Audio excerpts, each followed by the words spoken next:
Good morning, Mike, Managing Directors and Global Partners. Here is your news brief for Tuesday, June 30th, 2015. As Greece enters its second day of bank holiday, reports and pictures of empty shelves in grocery stores and other shops are making their way around the internet. After the week-long bank closures were announced, consumers lined up at ATMs to withdraw as many euros as they could and then stocked up on food, gas, and other necessities. But the inability of store owners to pay their suppliers will make it impossible for them to restock their shelves. This is because Greece is not a production economy and relies heavily on imports. With the banks being closed and capital controls in place, businesses are not able to send payments out of the country. Even after the banks reopen next week, if they do indeed open, these supply chain interruptions are expected to remain as vendors will probably demand payment up front rather than risk extending credit to customers with uncertain cash flow. A nationwide referendum is scheduled for this coming Sunday in which Greek citizens will decide for themselves if they are willing to accept reduced pension benefits and higher taxes in exchange for more aid from Europe. However, Europe has said that if the country fails to make its debt payment today, which Greece does not intend to pay, the aid that was previously offered will be taken off the table, so the vote could be meaningless by then. In any case, if the referendum is held, it will be interesting to see what percentage of Greeks want to reject more debt and how many are willing to accept more austerity for more aid.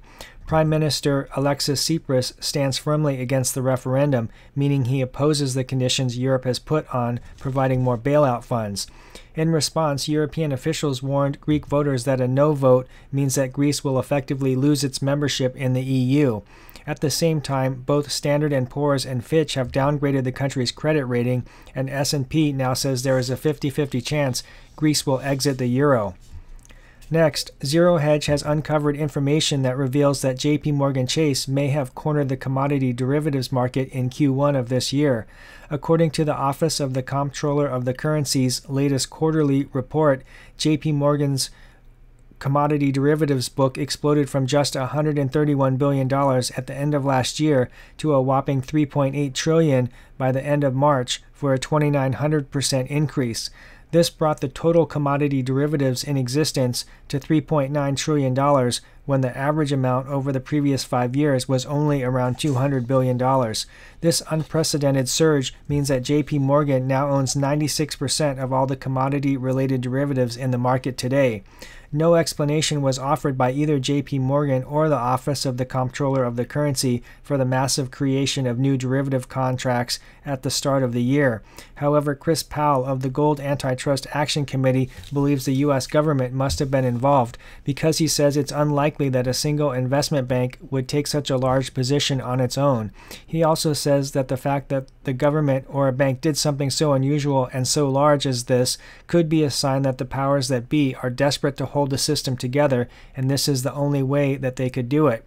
He called the action another example of the financial repression that the Fed and the government have resorted to keep the status quo alive.